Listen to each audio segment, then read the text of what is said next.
Hello, and thank you for tuning in to the Flatirons Syndicate Motorsports Podcast. This show is brought to you by Flatirons Tuning, your source for any aftermarket or OEM Subaru parts. Be sure to check out our store at flatironstuning.com and stay tuned with Flatirons Tuning. All right, welcome back to the Flatirons Syndicate Podcast. We've got Dylan and Wyatt here with us today. And as we're recording this, the Pikes Peak Hill Climb just happened, and so we definitely wanted to first start off this episode with a recap of the 2023 Pikes Peak Hill Climb. The thing that stood out to me the most this year is, weather is always a factor. It's always weird.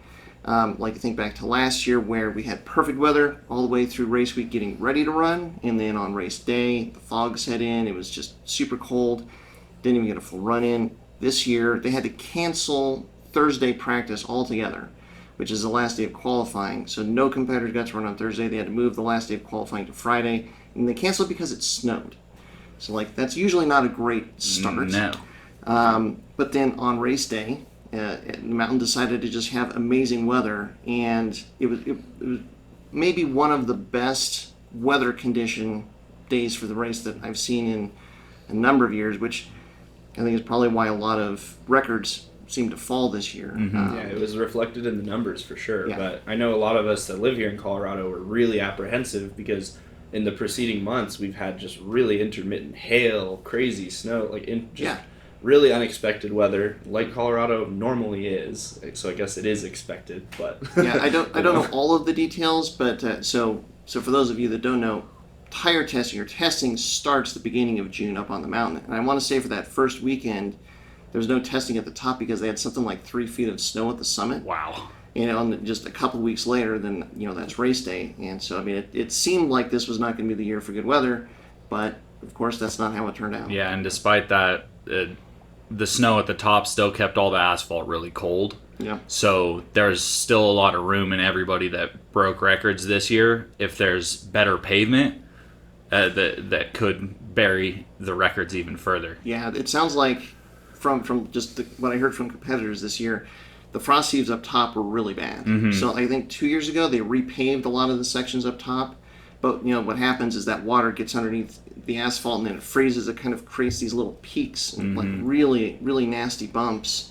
I watched a few onboards and it looked pretty violent and dangerous, borderline in a lot of places. Yeah, a lot of drivers were saying that it was something where you had to slow down just to keep control of the car. Absolutely. At the top, and which is you see what some of these times are. It's like, man, if they were going easy in the top section, could have been even deeper into the record books. And they were cooking in the bottom. Yeah. So. Yeah, there's a lot of records that fell this year. Diesel record fell to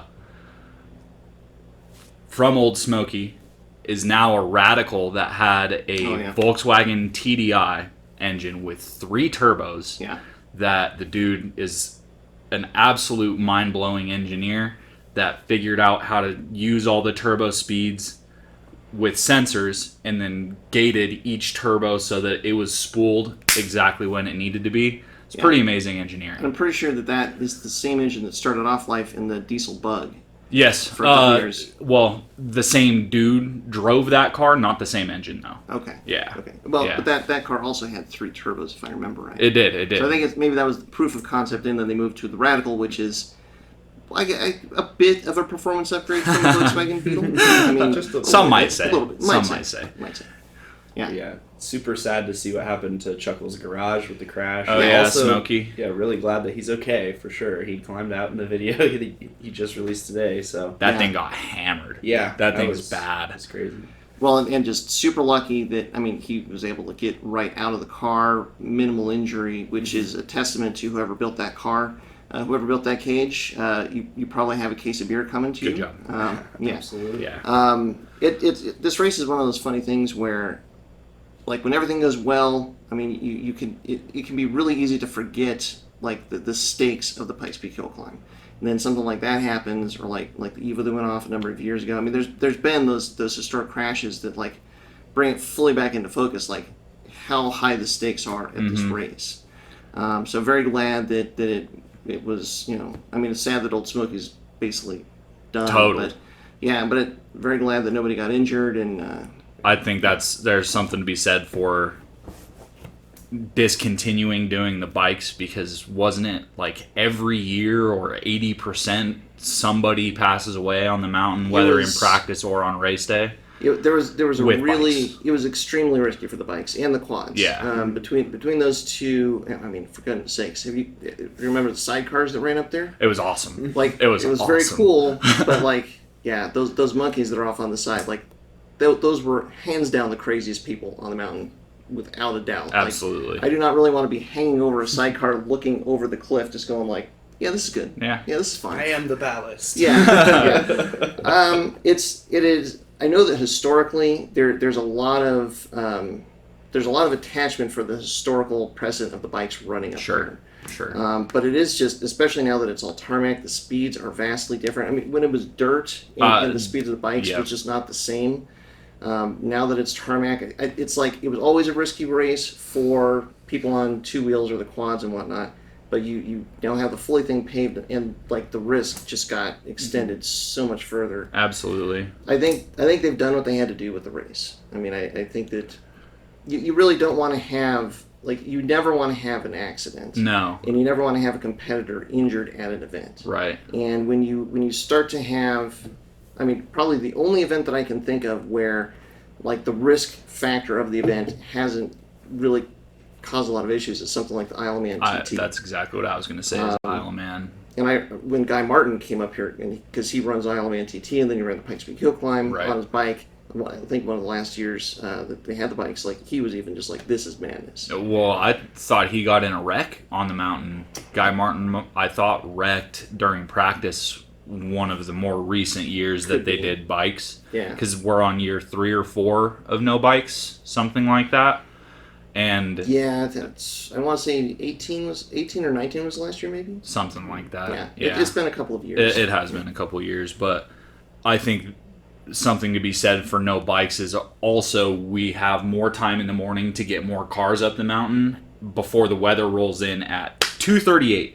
Yeah. 1 to 3 o'clock is usually when everything gets really nasty. Yeah, at least up top. But it's been nice to see all the cars finish with decent weather this year, and so no bikes is good. So let's talk about some of these record times and maybe some of the standout cars. Like, the first thing that is mind blowing to me is, of all of the cars that ran that got to the top 12 cars were sub 10 minutes. Number 12 was Duncan Cowper. He was driving that modified Super 7. He's actually a friend of Roger Clark. They reached out to me and were really excited with how well he did. And that was his rookie run, never driven on the mountain before. Wow, good for him. First time up, does a 9:57, which is bananas. Yeah. But I mean, that just tells you how fast the road was this year. To have 12 cars sub 10 minutes, that's nuts. Yeah. I mean, the road's fast, and the competition is stepping up too. Yeah. People are coming to the mountain with really, really crazy builds, and it's only getting more heated at this point. Every year it gets crazier. So Robin Shue was the overall winner. This is now his fourth win, overall win of the Pikes Peak Hill Climb. He won last year as well. The year before that, he didn't come. And then before, I think the 2 years before that. 2 years before that, won. yep. And I think this was his best time. He did an 8-minute, 40-second run up to the top. His goal is to beat Loeb's time, to be the fastest internal combustion engine up. But he's actually, like, if you watch his videos detailing, their plans for this year, he's targeting the IDR's times. Right. And he was actually almost matching the IDR's times on the bottom section, which is crazy. So the IDR did that's Romain Dumas' fastest time ever. Was it like a 7:50, 7:58, 7:57 is what I remember. Yeah. So the fact that Robin Shute is getting that close to the IDR's times, even on the bottom section, is mind-blowing. What did he run this year? This year did an 8:40. I believe his previous record was like a 9:37 or something like that. Could be. So, I mean, crushing your own time by almost a minute. Well, and getting into the 8s. Yeah, which is, cracking the 8s. Yeah, there's... So Sebastian Loeb in the Peugeot, so the fastest internal combustion time is an 8:13, I believe, which is... I mean, that was just absolutely ridiculous when he did that. And also factory backed, millions and millions of dollars at their disposal. Like Robin Shute, if he had millions and millions of dollars at his disposal, let's say, like, comparing it to the Supervan, which has rumors of Ford spending $7 million on it this year, which is totally believable. I couldn't agree more. But if Robin Shute had backing like that, he would have the overall record and $6 million. Could be. Yeah. It certainly could be. Yeah. So, and I mean, let's talk about the Supervan. So Romain Dumas was driving that, which is, so that's it looks like a van, like Not if you squint. Like Yeah. if you squint a little bit, the silhouette looks like as long as you catch the front 3/4, it's like vaguely a van almost. But it's all electric, and like we were just talking, he drove the IDR to the overall record time. This is also an electric platform, bigger, like it's a different design, but he still did, what did he do? He took second, 8 minutes and 47 seconds. So I think Romain he's definitely the only guy to go sub 9 minutes on the peak in 2 different cars. And I think sub 9 minutes, you've only got Romain Dumas. I think Raphael Astier did it a couple of years ago. I don't think Riz Millen has gone sub 9 minutes yet. So like there's a very elite group there that Robin Shute has now joined. Is now part of. Yeah, which is awesome. I mean, the competition is just going crazier and crazier and crazier, and each team is keeping their cars together and continuing to develop on them every year and just getting better and better. I know Robin Shute did a fresh air injection anti-lag system, and that definitely accounted for a lot of his time. And other improvements were made to that car, I'm pretty sure, on the chassis side. I didn't pay super close attention to it, but I know a lot of the improvements they made have clearly worked. Yeah, I mean, they're really, I mean, when you have that much success, then, I mean, you're going to get a lot of really good data about what works, but also about where your efficiencies are, and so you kind of know where to put your development money for the next season to continue to improve the car. He broke the Button Willow ICE record by like 9 seconds the week before he showed up at the mountain this year, so... Yeah, it's a fast car. It's a real fast car. For sure. Let's talk about, well, let's see. We've got to mention Tanner Faust driving that Radwood car. That thing looked amazing. That was beautiful. I think without any doubt that was Tanner's best run up the mountain to date. I'm sure he had an absolute blast. It was cool to watch that. Just having known Tanner, being one of our former drivers, wishing him a lot of success with that, and it was really cool to see it all come and fall into place. Let's talk about Time Attack 1. So that's the class that we were running. It's really interesting. There were some rule changes that were made a couple of years ago that pushed a lot of the guys in Time Attack 1 into Pikes Peak Open or Unlimited. And the reason, like the simplified version of the rule changes was that they now make it so that if you have a car that started out life naturally aspirated, you can't add a turbo power adder. If you do forced induction on a car that didn't have it, then that moves you in. You have to be an open or unlimited class. So like, Tim Hardy, for instance, is the one that comes most to mind. That's the Black E30, right? Yeah. BMW, because it's turbocharged. He was running in Time Attack 1, but then he got moved into Pikes Peak Open. So to a certain extent, the competition got a little. There weren't as many cars in that class. That was the biggest single class on the mountain for a couple of years. So that thinned it out. But now, like, there's guys that are bringing Porsches into that class that are no joke. Wicked. The winner this year in Time Attack 1 was it was David Donahue. He actually took 4th overall. He did a 9-minute and 18-second run, which was 18 seconds faster than the previous record in TT1. Yeah. We got our work cut out for us. Yeah, it speaks to what I was saying. Like, the competition is really stepping up, and it's getting to the point where you really have to have an extremely heavily modified car. You have to be training quite a bit, ready for the mountain. There's so many things. The speed that you have to be able to do to be like even to be within like eyesight of the podium is crazy. Second place was Jeff Zwart in that 935 Porsche. He did a 946. Third was James Robinson in the Acura NSX 22 NSX, which they actually added, I think, more aero this year than they've done before. Cool. And he put down a time of 10 minutes 11 seconds. So it's like in our class now, if you want to be on the podium, you basically have to be looking at the 9s. Sub 10. Which is nuts. When you think about how many people have actually been in the 9-minute range. Before this weekend, it was something like 27 ever. Yeah. Yeah, and now apparently we've added You've added 8 a or bunch of 10. people. Yeah, Yeah, a couple people got have added done to it it. a couple times, but a Tanner lot of Faust, Randy Pope's got in there, James Clay, Cody Vaschholz was already there. No. Cody Vaschholz, this is another little interesting side piece to records that fell this year.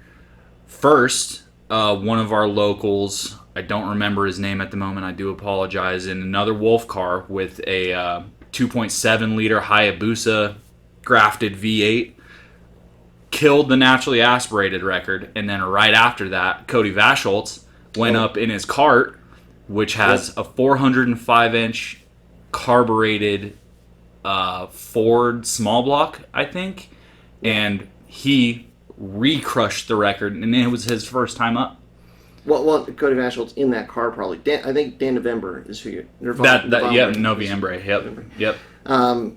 Yeah, and so Vaschholz, the other crazy thing is, so the Vaschholz family's been running Pikes Peak longer than just about anybody. 50-ish years? Yeah, and so this record for Vaschholz, or win in class, or something like that, it was their 47th as a family, which is bananas. That's awesome. They're definitely family one of goals. Like, you got the Unzers, you got the Vaschholz, you got the Millens. I mean, it's pretty crazy. But that car that the Vaschholz have built is insane, and I did a lot of learning about it this year. Yeah. And the fact that it broke its own record for naturally aspirated was pretty intense. And also, side note, the one year that Robin Shute didn't show up, the Vaschholz car won. Right.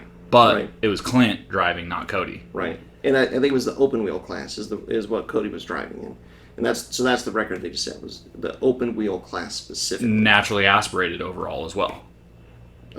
Yes, I would totally believe that. Yeah. I'm just looking at here, the class that he was entered in was open wheel. Okay. So so I know that that makes I know sense. that there was that but was part of it. I know this was his rookie year. Yeah, and I think his dad, which is I think Clint, had the record previously. Yep, he did. So yeah, I mean, pretty cool. They're keeping that record in the family.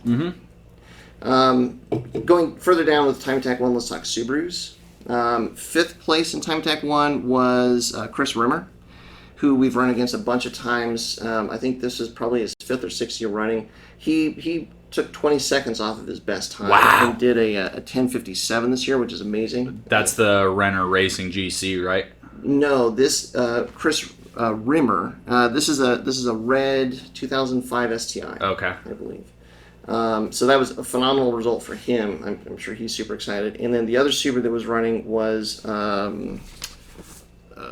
Kendall Samuel in his GC, like wide body GC. It was beautiful car. Rookie year. Oh my goodness. First time up, and he did an 1140, which is it's a place to start. That's great. Sounds like he did have some issues. Probably a lot more in that car. Overheating, had some clutch problems. This race is so challenging because of the elements and all the things that make it unique. It's really hard to come in as a rookie and get a good result. I mean, heck, it's hard to come in and get to the top. So just the fact that Kendall made it to the top with a very respectable time, 11:40, he's got to feel good about that. And I guarantee you, like, he's already looking towards next year. Yeah, absolutely. And the other thing about the mountain is there's nowhere to test. Like, you can't test with the actual conditions you're going to see until it's race week. So you can take your car to Buttonwillow, you can take your car to High Plains, you can take your car to Circuit of the Americas and test it, but it's not the conditions you're going to be running in. Yeah. Air density, temperature, like all these things add up. Or and lack thereof. Lack thereof, yeah, exactly. So all these things add up and will push into... There's things that you can know from an engineering standpoint and you can show up with the best engineered car, but there's something to be said for that on-mountain racing experience. And just the environment of, I mean, it's just from a personal standpoint, like running through race week where you're getting up at like 2:30, 3 o'clock in the morning every day, to go up and practice at high elevation when it's like freezing cold, like 30 degrees for an entire week straight. Then you get like a little bit of sleep on Saturday, and then getting up even earlier on race day a lot of times to go up to the mountain. But then when it's actual race conditions, it's in the middle of the day. It's way hotter. It's really the only chance that you get to actually see what race conditions are is on race day. And so like that's what makes being a rookie so difficult. Like that week build up to the event is different than virtually anything out there. And if you haven't been through it yet, I mean, it can be way more mentally and physically taxing than you're ready for. Absolutely. And then just like you think you're figuring things out, and maybe you are, and you're finding time, or you're developing the car through race week. But then you get on the mountain for the race, and then like the temperature is 50 degrees hotter than it was. Like your tire pressures are all off. Your tires are overheating by the time you get to the top section because you just push too hard. Conditions are different. You can never even run the whole length of the race. You're only running little pieces of it. So you just don't know what actually is going to happen, like when you're running, 11, 12, 13 minutes at a go. It's a real challenge. I mean, I've been to the mountain 7 or 8 times for the race, and even just being a spectator, that's a grueling 24 hours. Yeah. So you extend that over an entire week's amount of time. By race day, nobody's going to be hitting on all cylinders. Okay. Like you're going to be down a few brain cells. Yeah. And on top of that, needing to keep a race car prepped, setup changes, tuning changes, like all these things that you need to do that you just don't know until you're there on 3 hours of sleep and needing to figure something out. Yeah, it's wild. Yeah. Let's see, the other guys that I wanted to mention just real quick. It was really cool to see Texas Dave Carpetan. He was driving the Sierra Alpha that Cole Powelson drove a few years ago. But he said it was his first year back in like 8 years on the mountain. Wow. And he did a 10:04, which is an awesome time. And if you go to Rally Ready's YouTube page, because that's Dave's rally driving school, they put up all the videos of his race. The first time he got in the car was for tech inspection, and the first time he actually drove the car was when they were doing the first day of testing that next practice, day. man. So with that little time to get used to the car, and it was just so vastly different than anything else that he'd driven to that point. And he almost cracks 10 minutes. Yeah, what a driver! Awesome. He's historically he's had when he was running his Evo. I mean, I remember multiple times watching him up there where he had problems through the week, couldn't set a qualifying time. I remember there was one year where he looked pretty good in the testing week, but he broke on qualifying day, so he couldn't set a qualifying time. And then he had to go up and run like after rain had come in, so he basically only got half a run. It was he's had a lot of rough years. He was due for a good run, and it sounds like he got it this year. Yeah, absolutely. I would be over the moon with running a 10:04. Speaking of Cole Powelson, his diesel GTR at least made it up the mountain this year. Yeah, he had a lot of trouble last year, so this year it was better. I know that Cole is gunning for that diesel record too. I don't know if he's going to catch the Radical, but I doubt it's going to be interesting to see if they can find it out. It seems like the engine's the limiting factor at the moment. They had a lot of oiling issues last year and still had oiling issues after like going to 2 pump stages and adding another scavenge stage and going to a bigger dry sump. All these things, and he still had to drive around oil pressure. So there's a lot more time in that at 11:30 something. Let's see. 11:06. Okay, 11:06. I think he should be low 10s, high 9s. Yeah. Best case. I mean, if they can get that engine figured out, but I mean, it's a Ford, so not touching that one. Last guy that I want to give a shout out is Andy Kingsley. Kingsley Motorsports. He's a friend of ours, fellow competitor. He's driving his 996 911 Turbo up the mountain. He's always been fast, and he did 11 minute 12 second run this year, which was a good time. Good for him. He's been doing a lot of development on that car, so I mean, I'm sure he's happy with that result. It's close to a Cup car at this point, isn't it? I know he's got a lot of Cup car parts in there, but it's still the 996 engine. He's got modified turbos, if I remember correctly. He's done a lot with suspension. I think he's actually running the Modena sequential transmission or guard guard sequential transmission. I don't think he's on a standalone yet, so I think he's having to kind of lift the throttle as he's shifting. Yeah, I mean, he's continuing to refine that car, and Andy's one of those guys, like, he lives for this race. I guarantee you that, as he was coming down for the Parade of Champions, he's already thinking, all right, this is what I'm doing for next year. And it's now like a handful of days after the race. I guarantee you Andy's already into that car, like starting to make improvements for next year. There was a picture of his car at the summit with either sunrise or sunset behind it. Probably the best picture of Pikes Peak this year that I've seen. Yep. A beautiful picture. Indeed. But, yeah, congrats to everybody who finished. For sure. Oh, and I should say a word about the blocks. Lucy and Leah Block. Lucy was driving the electric Sierra car, Sierra Echo, I think it's called, and that was very cool to see.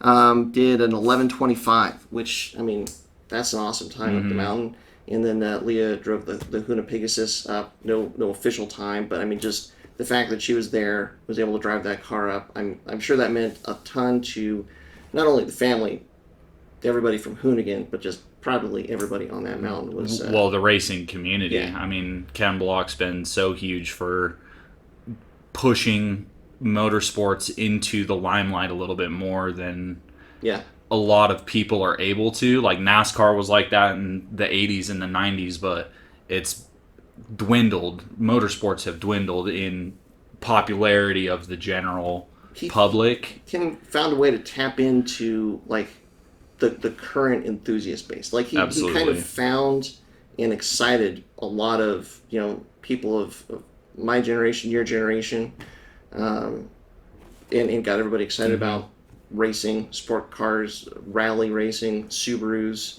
Fords for that matter. Sliding around all-wheel drive stuff. Doing wild stuff. And also pushing the envelope of development. I mean, the Huna... the Pegasus? Or? No, the Pegasus, I guess. The Mustang they built. All the crazy things that got developed The Hoonicorn. The Hoonicorn. That's what it is. What it is. That thing was ridiculous. It was ridiculous and pushed a lot more people into seeing kind of what's doable with enough money, but also the development. And just like literally shooting for the moon. Right. I mean, if they don't build the Hoonicorn, does Rob Dahm try and do his crazy quad rotor RX-7 whatever? I think not. I think not. Yeah. I think the Huna Pig is also kind of a testament to the story of like Pikes Peak too. Like, I mean, it really is a good example of how so many variables have to come together to get a good run up the mountain. 100%. Like, the entire motorsports community last year was heartbroken when Ken didn't get to run it, just from the car not running. And then to have another crazy circumstance where he passes away in the interim where they're getting ready to run it again. Yeah. Now, like, I think so many people, like, it meant so much to see them continue that legacy and commit to running that car and show, just we're going to run it. We're going to try and have it again. And, hopefully they try to run it in a competitive sense in the future. I think long term that would be the goal, I imagine. Because we want to see it there, but I mean, we want to know, like, what can that run, or can that vie for, the natural aspirated, or, well, not natural aspirated, the internal combustion record, like, how fast is it, and what can it do? Yeah, that's exactly what I want to see, is just how fast that car can be, because the development that BBI has put into it is intense. Yeah. And there's a lot of things that have never been done on anything before, and you start with a proven chassis that's already been at Pikes Peak probably since the beginning. Yeah. Like, for a while. Since the beginning of 911, I bet there's been a 911 going up Pikes Peak. And Porsche has become a real dominant force. Absolutely. Yeah. The GT4 class, that's pretty Well, wild. and like for Time Attack 1, they've been at the front. The 911 has been at the front of the TT1 class for a number of years now. So, I mean, they really are. Porsche is kind of setting the bar now. I really want to get Subaru in there, but man, they just keep getting faster, which makes it harder to even, like, catch them. So. Right, absolutely. I mean, the precedent from this year in the Subarus on the mountain, we saw 20-second improvement on our other fellow competitor that was running. Yeah. I think he was just close to where Scott was running in the past, correct? I think Scott ran a 10:56. What was his last record? 10:56. Yeah. Yep. So that's, I mean, none of it matters until you do it on race day, on the actual race. But yeah, so if we would have run this year and Scott could have just duplicated his personal best time, we would have been 5th in class. Well, and there's precedent that there was potentially more time on the mountain that he could have had. You know, like we're seeing this improvement in other Subaru competitors. So hopefully we can. There's a lot of competitors that were faster. And make some gains. So it has me excited for next year. This is how the mountain gets you. For the mountain. This is how the mountain gives you. It sets the hooks of like, well, you see all these other people that found all this time, which may well be down to conditions. Who knows? But then it's like, well, maybe if we had the car exactly as it was, we could have been faster too. And then that's how you get excited. And we're already looking towards next year. Absolutely. Got a lot of upgrades coming to the Pikes Peak car that should shave quite a bit of time out of it. Yeah. So. Just the last thing I will say about this, and I sent an email out in our newsletter with the link to the live stream of the race. One of the things that has happened in the last few years that is really awesome is that they're now live streaming this race every year. So even if for free, true. Even if you're not able to get to this area, even if you're in a different part of the country, if you're in a different country for that matter, if you're over in Europe, because I know a lot of you guys over in Europe that watch are huge hill climb fans, you can now stream this race live. So that I'm excited to see how much more interest that gets to the race, because it's been really hard to get, unless you're there, to get a view of what's going on. And they've really done a good job in the last few years about, broadcasting this and like really putting up in the production value to let you see, if you can't be on the mountain, and watch what's happening. And just about every team also covers their car in GoPros, so you can go find onboards at least now. Yeah. Onboards are 50-50 on the excitement. It takes a while, though, so it's really nice to be able to watch the event as it's happening. Absolutely. Or afterwards. If you miss it, afterwards. You go back on their YouTube and watch that live stream over. Good point. In fact, right now, if you missed it and you're curious, you can now go back and watch the whole live stream. It's on the Mobile One YouTube page. And they treat it like, it's very similar to the broadcast of FD, which is awesome. Yeah. There's people commentating through the whole deal, and whether there's 2 or 3 different cars on the mountain at the same time, there are different views of all the cars that are on the mountain at the same time. So it was a really fun live stream to watch and pay attention to. If you haven't checked it out, go over there, check it out for sure, after you're done watching the podcast. Right, of course. All right, so let's move on. I wish I could move on to a happy topic, but I've run into this, and Wyatt, I brought you onto this episode because you've been running into this for a while. But it's now becoming such a problem that I think it's worth a discussion, which is Subaru is discontinuing a lot of parts for older cars. Wyatt, you've got a GC, so like the amount of stuff that they've discontinued for the GC at this point is heartbreaking. It's a lot. Heartbreaking. Even for newer chassis cars, buying parts for us, I run into it all the time with like even GD WRXs now. I had a shop that couldn't get a manual ECU for like an 05 or an 06 WRX anymore. But only the automatics are around, stuck in the warehouses. Yeah, it's electronic components. So where I just ran into this for my 03 WRX, I need a master window switch. That's discontinued. We had a customer that reached out a few weeks ago for just a wiper transmission for their GD. Those I had to replace mine a few years ago because the bushings that hold the wipers in place fail, and so then that's where the wipers start smacking the A pillar. And then it's just a matter of time before they're doing who knows what. Yeah, the same thing happened on my bug eye, and the wipers would just get stuck over the A pillar while driving. It was terrifying. Sweet. Had to replace it. So that's crazy. So that is now discontinued. And like they're starting to discontinue body parts. For the naturally aspirated cars, there's like any of the 2.2 naturally aspirated engines for the older cars, back through the 90s and stuff. There's now basically no support from Subaru for those engines. The other one that's been wild is that we've run into a lot recently is the buckets for the EJ25D heads. So this is the Phase 1 2.5 naturally aspirated engines where it was the dual overhead cam and it used a bucket shim like the turbo cars. but it's 3 millimeters smaller. So you can't take a turbo bucket and put it in an EJ25D head, but it's the same principle. But they've now pretty much discontinued all of those 25D buckets. And they're working their way into the turbo buckets and shims too. Right, yeah. Well, yeah, the shim over buckets, they've been really whittling those down. Oh, yeah. Those have been really tough for us to get recently, getting the shims. Yeah. But do a bucket conversion.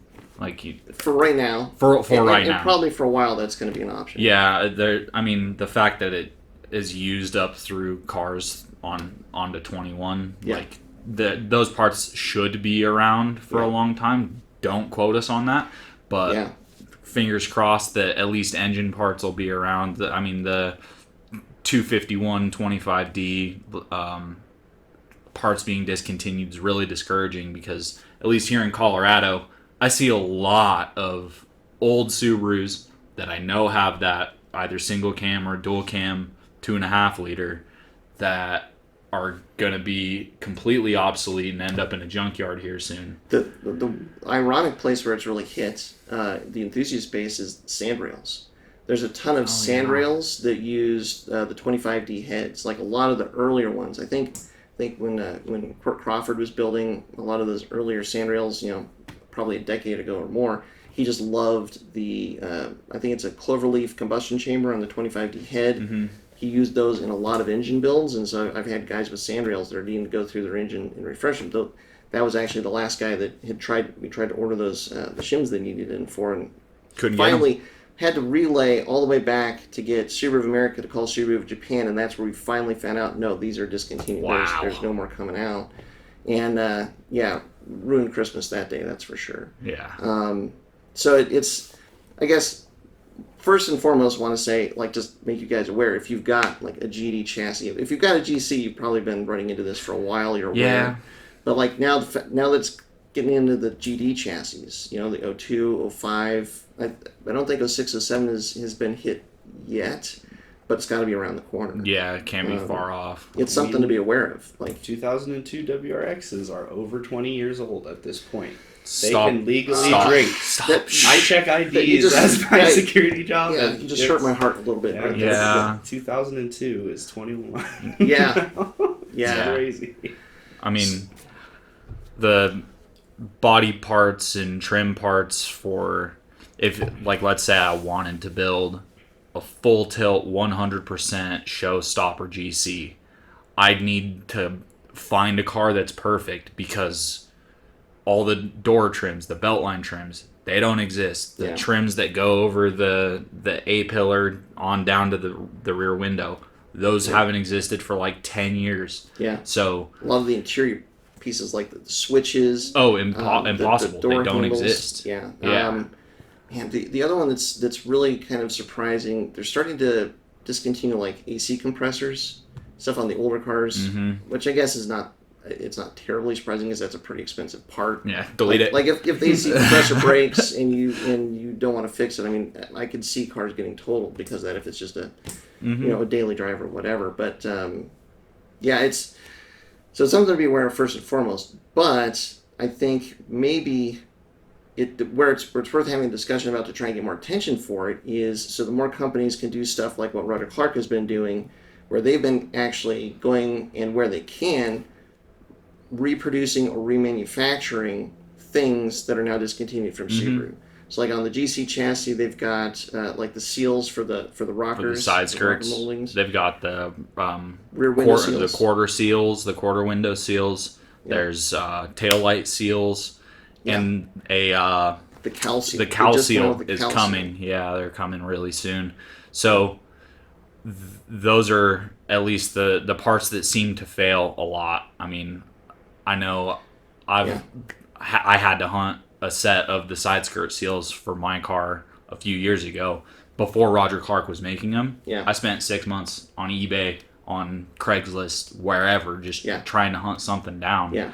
And ended up needing to go to a local trim place and found something that would work. And this is kind of where I was going to go with the parts being discontinued, is we're going to need to start getting creative and figuring out solutions, like if we can find a different set of window switches that might happen to have the same plug and figure out how to take them apart and put them back together. Yeah, or like if it's the master window switch, it's all of the switches, but if it's just one that's bad, like maybe get in there and replace just the bad switch. Just the switch, right? Yeah. And there's a precedent for that. And I'm sure that as more people become aware of it and more people start needing those parts, like there's really smart people out there that will be able to figure these solutions out, hopefully, and make them available.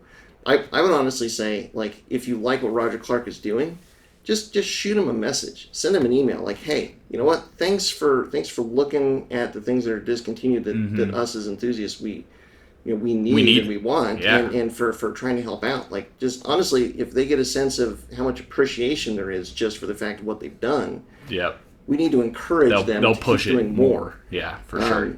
I was thinking about many years ago in a former life, I had a Range Rover, and I'm so sorry. I know. I made it. I'm here. But they went through a phase. Land Rover went through a phase where they discontinued everything. But what they did is they sold the tooling rights to an aftermarket company. So you couldn't buy new parts through Land Rover anymore. But then there's now this third-party company that basically got the rights to continue producing the parts because that chassis had such a following that there was people that still wanted the parts. Right. And I mean, Subarus, the enthusiast base, especially for like the GC chassis, and it's building, I think, for the GD chassis. I think there's more and more people that are going back to those older chassis. Especially now that here in the States, we can start importing some of these very early WRXs and STIs from like the early 90s. Right. Where like so many things are discontinued for those cars, even from Subaru of Japan. I wonder if there'd be a possibility for some company, like maybe a Roger Clark or maybe a bigger company, to somehow get those tooling rights from Subaru to start reproducing a lot more of these things that are just few and far between or impossible to find now. Sure. Or, I mean, making upgraded versions. Like, Roger Clark has shown there is some precedent for that with some of the stuff you talked about and, like, those new cam gears that we just found for a customer the other day. With one of those 25D motors. The 25D cam gears. One of the four is now discontinued. And Roger Clark is now making an alloy set, like their alloy cam gears, that can replace those. Yes, and what we discovered in that, and it's worth mentioning here, is that the version 1 through 4 WRX and STI cam pulleys are the same as the EJ25Ds. So we had a guy with the 25D that needed a cam pulley, and we got 3. He needed a set. We got 3 of them, and found out that the 4th one was discontinued, unavailable.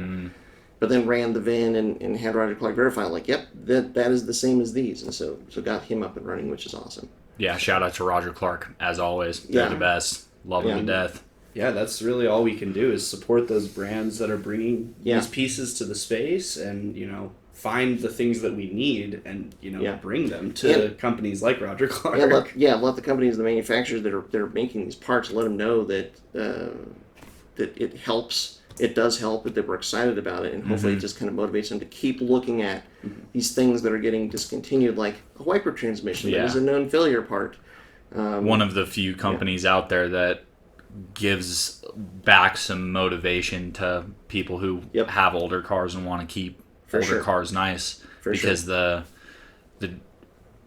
base, the owner base of GCs and GDs is now, with GCs, everybody who wants a GC or everybody who has a GC is never getting rid of it. Right. And then you've got the GD people, which is kids who are buying their first enthusiast car end up with GDs. At least in the Subaru community. And then there's also the hardcores like John, who will never get rid of their GD, just like I will never get rid of my GC. Right. So that section that has their forever car are the people that need these types of things, and are also the ones who are going to think about and put the effort into figuring out how to make something work instead of just scrapping it and buying a new car. Yeah. They'll park the car. We will park the car, and if I need another wiper transmission, I will search until I find one, so I can replace it. Keep the car running, or shave it and delete it. And run like Wyatt. Run like me. Yeah, so Yes, sir. Wyatt runs no wipers, which I'm not that hardcore, and I'm okay saying that. I don't know if I ever will be. I put them on for the rainy season this year, but it's because I had to. They're big and ugly, but they're coming off soon. We were getting like crazy rain this year, almost every day. Every day in June. It was the rainiest month on record in Colorado this last month that we've had. Yeah. So. You need wipers. Yeah. I need wipers. I needed wipers for this last month. Okay. There's one other thought in this that occurs to me, which is that I think it's safe to say that the GC chassis is iconic. The GD chassis is iconic. Absolutely. These two chassis of cars really established what Subaru is today. It set everything in motion to get Subaru to the point where it is today with its enthusiast base, to a large extent. We need to make sure that Subaru is also aware how important those cars are. Because what I'm thinking here, what just came to mind is Nissan with the Skyline. Nismo's program. Yeah. So what I'm talking about here is, all right. So the first R32 Skyline was made in '89. So people started been able to import these because they've hit the 25-year mark a few years ago. 7 or 8 years now. Yeah. Right. Yeah. But even at that time, there was a lot of stuff for those cars that was not available also. And what Nissan has done is Nissan realized how iconic the Skyline is for their brand, how important that is, and like once we were able to import them to the U.S., I don't think anybody expected. No, that's not true. We totally knew that it was going to happen, but maybe not to the scale of which the people started importing these Skylines, and how willing and eager people are to import their dream car, get it up to whatever stage of tune or whatever they want it to be so that they can drive their dream car. Or spend an inordinate amount of money to get old school Japanese parts, which are awesome. Yeah. Or old school OEM Nismo parts or things like that haven't been in production for 15 years. So the point here is Nissan realized how important this was for them and their brand, and so then they came out with a program to start putting back into production a lot of these needed parts, commonly needed parts or wanted parts, the Heritage program for the Skylines, which is amazing. And if Subaru has not considered doing that for the STI, at least, if not the WRX and the STI, and maybe the GC chassis, GC things like the 2.5 RS, we've got to let Subaru know that they should really be thinking about that, because there's always going to be an enthusiast base for some of those older cars for years and years to come. And if it would go a long way if Subaru was able to somehow go in there and help facilitate us as enthusiasts being able to keep these cars on the road. Yeah, but hopefully they don't gouge us like Nissan does, because Heritage parts are insanely expensive, painfully expensive. Well, and I mean that's the trade-off, but at least if it's available, at least you have an option. It exists, right? Yeah, for sure. So write a letter to Roger Clark or an email and let them know that you're very excited about what they're doing. Same with Subaru USA. And then write another one to Subaru USA and say hey, you guys have these iconic classic cars that you need to consider continue supporting. Support them for sure. Yeah. I'm afraid to take a GC apart to paint it because I don't want to break any of the trims and all that stuff and clips. Who knows if I'm going to be able to get any of it, and what's the point in putting together and painting and spending all this time to make a beautiful car if one beltline trim is missing? There's no point. Why did I do all of this? Yeah, it's scary. That feels like a really dangerous tightrope to walk. I'm not enjoying it. No, not at all. But yeah, I feel like as GD chassis cars get more and more parts discontinued, it is kind of leading to that same effect, like what you guys were just describing with GCs, where less and less of the kids getting their first Subaru to modify are getting GDs because the GDs just aren't as available now. There's not as many parts available to fix up, GD chassis cars that are having issues. They're clapped out or expensive. Exactly. Yeah. It's starting to get to that point where now the same thing that happened to GCs is happening to GDs, and it's just going to keep moving forward. So make sure you find your parts now. Except GCs are clapped out and expensive. Well, yeah, I guess the GDs are heading down that path too a little bit. Yeah, they're starting to, for sure. Yeah.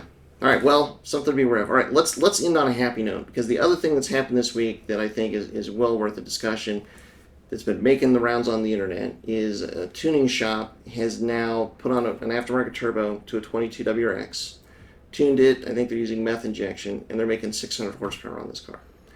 So on a stock block. On a stock block. We've been wondering, okay, like, we early on got a sense of, like, okay, there's potential in this platform. Well, now somebody has, like, reset the bar of what that potential looks like.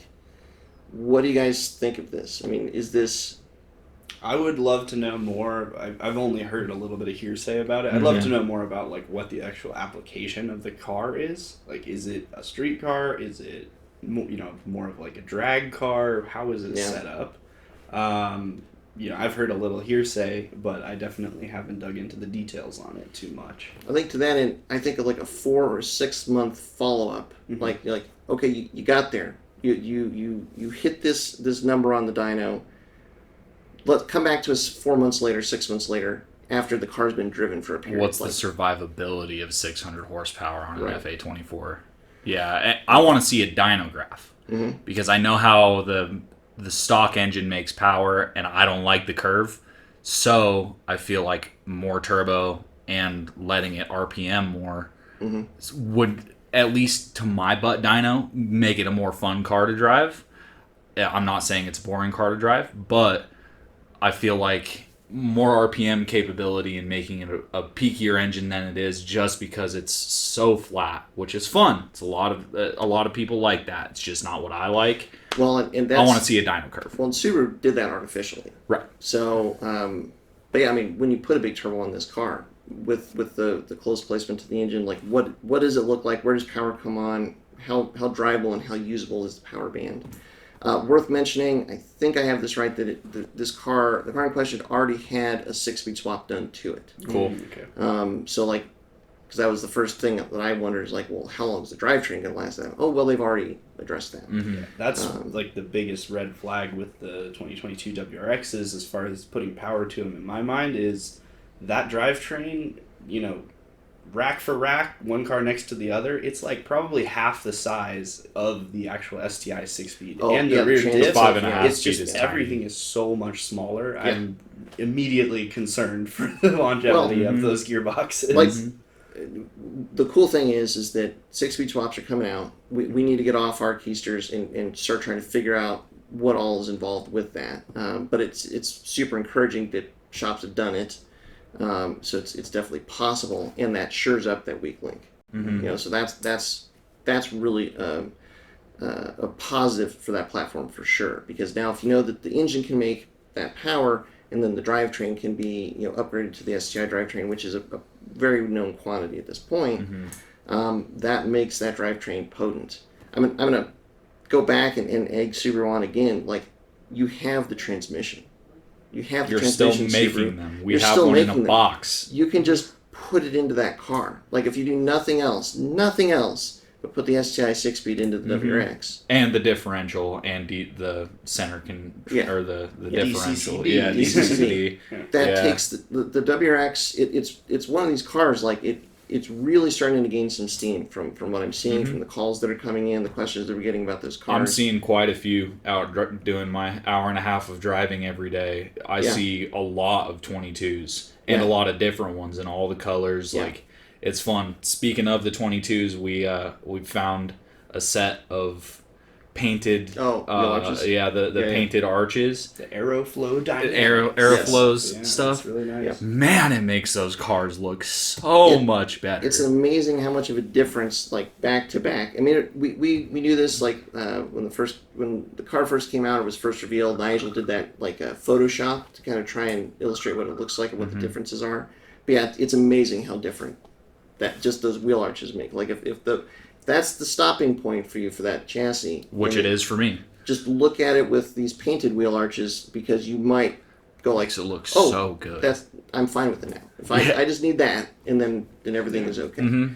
Well, those and lowering it make the biggest difference. But the cool thing that's happening with that car, with that platform, is just now that people are figuring out all this potential, what can be done. Like, there's an enthusiasm that's building for that car because, like, okay, this really is, like I said, probably the best WRX that Subaru's ever made. It's got more potential than any WRX that Subaru's ever made, and people are getting psyched about it. Sure. It's a new motor. It's a new starting point for the platform. It's a new chassis. Exactly. You know, with the way the EJ performed in the past, if Subaru commits to this platform and this new motor, there's a lot of potential for sure. And the aftermarket too. You know? And, I mean, just the thought that with a Subaru, that you bolt on a different turbo and get proper tuning and fueling, and you can make 600 horsepower. This is new territory. That's one question I was going to ask you guys. Asterisk. What's the EJ stock block record? Because I'm pretty sure it's up near 700 horsepower. Well, on an RA block, like it's got a lot of stuff with it. Yes. But. Well, and so like when you're looking at stock block records like this, man, there's so many asterisks. There's so many asterisks. You know, it's like stock block, but it's got head studs and it's got an oiling system. Like, well, it's all right. So first question is, all right, it made that power. Did it drive itself off the dyno when it power? Like that's an important question. Like, okay, let me follow up with you next day. Right. All right, you drove it home. Did it make it home? Like when people go for these huge records, it's like, okay, it's one thing. Like, all right, you scaled them out, you made the power, but like, what is the longevity of it? Is that the honey badger tune, as Harvey says, that's going to kill the motor, or is it you start wanting to like do a daily check-in? Like, hey, how's the motor? Just wanted to check in. Like, does it still have oil in it? Have you put a skylight in that thing yet? Like, how's it doing? Like, just every day, just how's it doing? And how often do you drive it on the moon tune and those types of? How often are you pedaling it and getting in the boost? Right. Like, all these things add up, but there's still questions that I would ask with the 22. See, to me, knowing that with a bigger turbo, like, it's possible to get to the point where you make 600 horsepower. It's like, okay, well, what if the goal is much more modest? Like, I mean, what we've seen, like talking to Harvey with the stock turbo, even just putting in a little bit of ethanol, like going, I think it was E30, he was getting up to like 320 wheel horsepower with that car. But 400 foot-pounds or something wicked like that, 380? Something like that, yeah. And so, like, flex fuel. Like, to me, flex fuel has to come out for that car. I know the Cobb is working on it. As soon as flex fuel comes out for that car, that in and of itself could be a complete game changer for just the stock car. When you're talking about power potentials, this was kind of like to the same extent the Achilles heel of the 2-liter WRX, but the direct injected engine, which is you could put in E85, but you could very quickly turn the car up to the point where you could bend the rods. You on that platform you'd bend rods before you break ringlands or anything like that. But then you could also like completely grenade the drivetrain.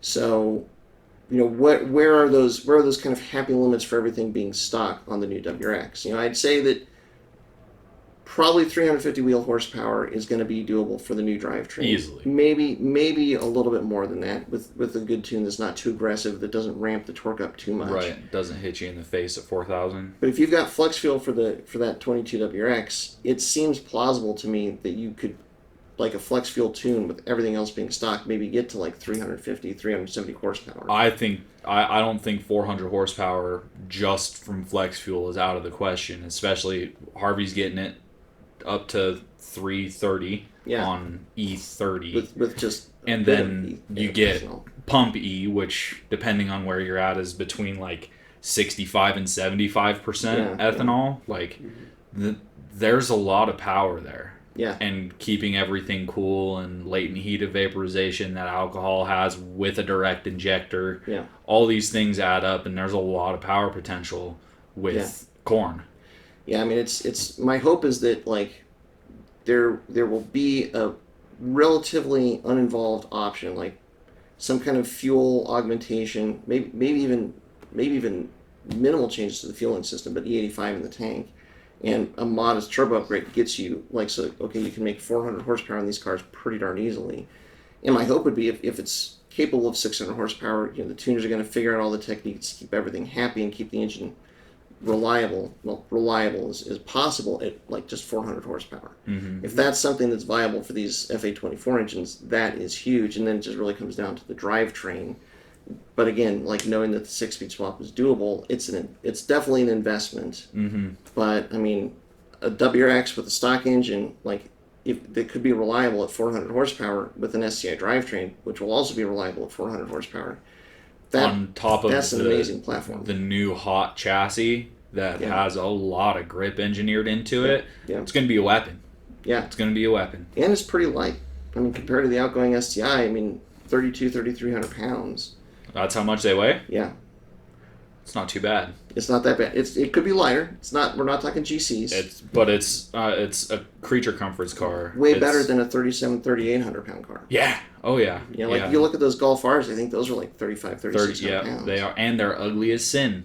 They're the new ones. Looking. The new ones are just. It kind of looks like a spaceship now. I think the technology is amazing. I'd love to drive one, but yeah, just the look of it is.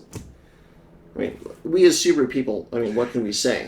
But at the what same do you mean? time, What can we say? Subarus are good. Well, 22 is not that great looking. Exactly. But as a hatchback guy, I can safely say the only car on the market right now I'm interested in is the GR Corolla. and the Yaris. I suppose the Yaris, but we can't get those. We can't get that one. Yeah, there's one here in Denver that is too cool. Yeah. Yeah. I mean, it's exciting to see, like, the aftermarket really going after this 22 platform, and to see the feedback of people. Like Smedia got a 22 WRX, and like he's been really excited about it, digging really positive about it. Yeah.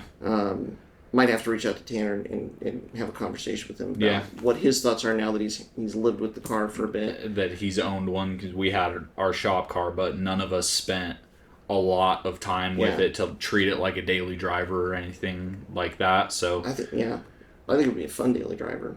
Sure. Oh yeah, I think it'd be a great daily driver. Fun enough, comfortable enough. Needs a little love to make it good looking enough, but it's completely doable. It's what's interesting about that car, the 22, 23 WRX. I think it's like now that people know that there's potential there. Like that there are openings to make the car like really better again. Like what we knew what the path was on the older chassis. Now, okay, we're finding that new path with this new chassis. That is what is bringing more enthusiasm to that chassis.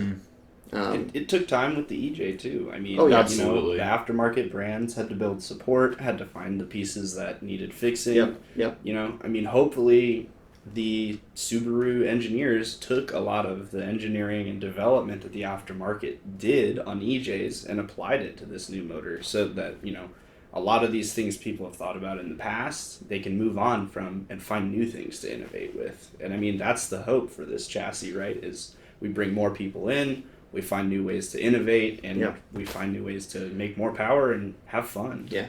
There are also some things, I think, that where it's like 2 steps forward, 1 step back, because we just saw a video about the naturally aspirated FA24s having oil pressure issues. Right.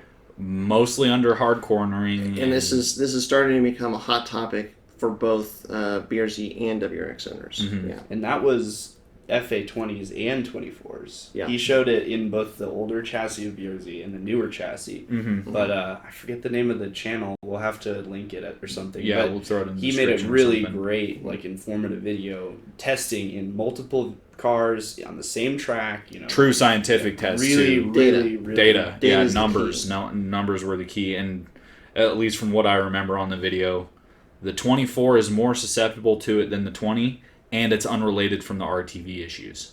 Right. It's something designed. It's something that's a result of the design of the pickup in the pan. Mm-hmm. And his theory is that oil is basically moving into even potentially the timing cover, or, you know, places where that pickup is unable to reach during high G, and this like shifting scenario, basically where the weight of the car is shifting rapidly and you're decelerating and hitting high G. Yeah, the first thing that's really cool about this video is that he is doing live data collection of oil pressure, which on is the track, which is what really, like we saw this with the Pikes Peak car on the track. Now that we've got the standalone, like the ability to really see what's going on with data that you can correlate to position on track what the car is doing is massively helpful. So that's what was really impressive with that video, because now it's really helping to pinpoint what the problem is, what the failure condition is. And now that there's enthusiasm for this chassis, now the aftermarket sees the enthusiasm, and now that the problem is being more and more clearly defined, hopefully somebody out there, I have no doubt that somebody out there is going to be able to find a solution. I mean, heck, for that matter, Subaru, might well be paying attention, and maybe they will be part of the solution. It's definitely to their interest to be. Yeah. Maybe it's not. Maybe it's not, because they like doing service work on. I hear that, and I don't buy into that, because ultimately, like, no amount of service you could do, especially if it's covered under warranty, because nobody wins with warranty. Right. The owner loses with warranty, the manufacturer loses with warranty. There's nobody that wins when you have a problem like that gets fixed under warranty. And ultimately, if it's like, if you can't build the car like a BRZ that's designed to be capable on the track if it can't keep itself be capable oiled on the track. Yeah. So it's just the Subaru's interest to make sure that the car is reliable. So now the more information that comes out about, like, really with clear data that pinpoints where the problem is occurring, that is something where the Subaru engineers have to be aware of it. And the more people that can, like, come out with very clear demonstrations of what the problem is, hopefully Subaru's going to look at it and see what even they've aftermarket. got a lot of experience. They've got to have something in their wheelhouse that they can go to help improve the problem. And even aftermarket companies are starting to, or have kept their ear to the ground and are paying attention to what the common issues with these are. Yep. For instance, Killer Bee's already come out with a pickup pre-filter for the FA24s. Right. And so the that AOSs. And the AOSs, so that you don't have to completely tear the whole thing down to clean up all the RTV and then slam it back together, hopefully with less RTV. But if you can just yank the pan off, slap on this Killer Bee part, and put the pan back on it, hopefully, Subaru's got to be aware of that issue, and hopefully they're fixing their build process to eliminate issues too. Yeah. That's when you're talking about RTV application. That has to be something that they can. They're an experienced auto manufacturer. They can turn the knob down on the machine. Exactly. They have to know what needs to be done there. Yeah, absolutely. So, a lot of potential. It's exciting. A lot of cool stuff going on. Fun to see. 700 horsepower next. Yeah. Big brakes, 700 horsepower, STI 6-speed. Yep. Lots of aero. I want to match body panels. I want to see a dent in the side of the fender from this thing. Absolutely grenading a rod. I want to see that just so we can know where the limit is. Yeah. Just I want to see what happens. I guess it's good to know what your limits are. Exactly. Okay. And it's not our car. So even better. Right. Very good. Cool. All right. Well, I think we've hit all the good spots. This is a good place as any to wrap it up. So thanks very much for listening. Thanks for your support as always. Hopefully lots more content is going to start coming out again. I think we're getting our legs under us again as far as getting back on a regular schedule. So stay tuned, pay attention to our social media and our newsletter for all the latest. And until next time, stay tuned to Flatirons Tuning. Cool. Thanks everyone for tuning in to the Flatirons Syndicate Motorsports Podcast. Once again, we'd like to let you know that your support is what makes this show possible. Be sure to check out our online store at flatironstuning.com for any of your aftermarket or OEM Subaru parts needs. And as always, stay tuned with Flatirons Tuning.